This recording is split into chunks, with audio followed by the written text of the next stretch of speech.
Hello students, जैसा कि हम पढ़ रहे हैं chapter 2 structural organisation of life. हम पढ़ रहे हैं आजकल सेल ऑर्गेनल्स। सेल ऑर्गेनल्स में हमने सेल वॉल पढ़ लिया है। अब हम पढ़ेंगे cell membrane. It is also called plasma membrane. इसे प्लाज्मा मेम्ब्रेन भी कहते हैं। It surrounds nucleus and cytoplasm in cells. अब ये जो है न्यूक्लियस के और साइटोप्लाज्म के सराउंड होते हैं। जैसे एक सेल है और उसके अंदर जो न्यूक्लियस होता है, तो ये न्यूक्लियस होता है और साइटोप्लाज्म के सराउंड जो मेम्ब्रेन होती है, इसे कहते हैं plasma membrane. In plants plasma membrane itself is surrounded by cell wall.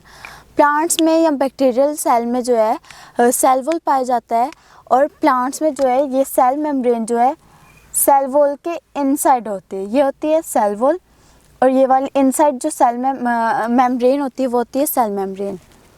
Different models have been presented to understand the structure of cell membrane. बहुत सारे मॉडल्स प्रेजेंट हुए थे सेल मेम्ब्रेन के स्ट्रक्चर के लिए। The most acceptable model among them is fluid mosaic model. और जो most acceptable model था वो था fluid mosaic model. Fluid mosaic model presented by Singer and Nicolson in 1972।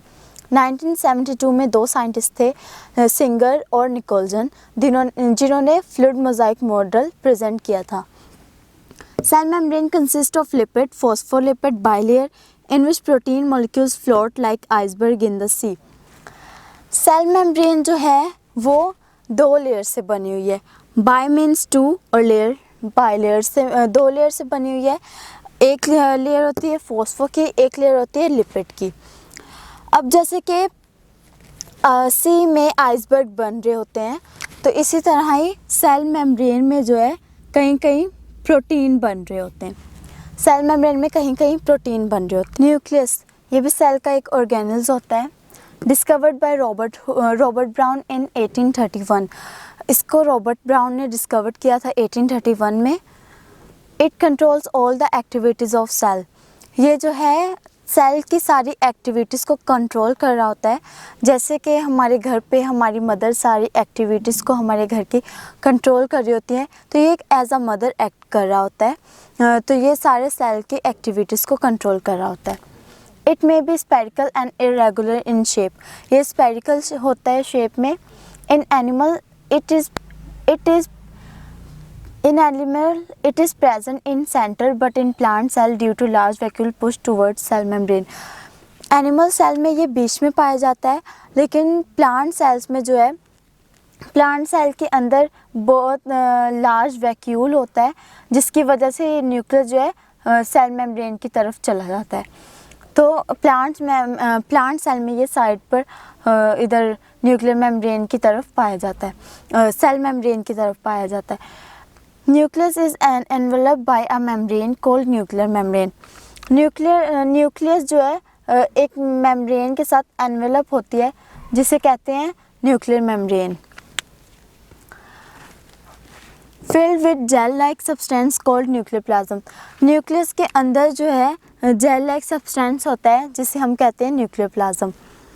Nucleoplasm contains nuclei and networks of thread-like substance called chromatin networks. Nucleoplasm में जो है न्यूक्लियोलाइक होते हैं। न्यूक्लियोप्लाज्म जो है न्यूक्लियोलाई और थ्रेड लाइक नेटवर्क से बने हुए होते हैं, जिसे हम क्रोमेटिन नेटवर्क भी कहते हैं। हर थ्रेड जो है उसे हम कहते हैं chromosomes. They are composed of DNA and proton.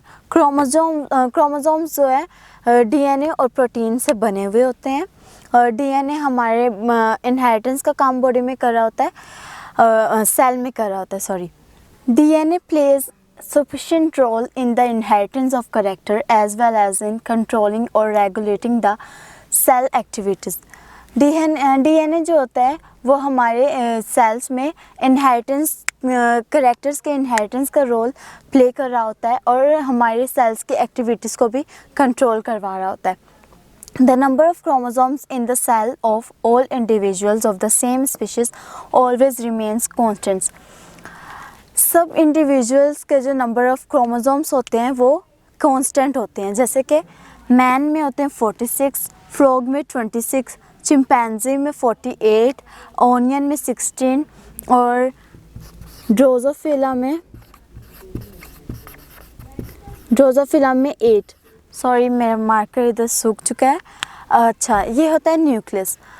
अब हम आगे पढ़ेंगे।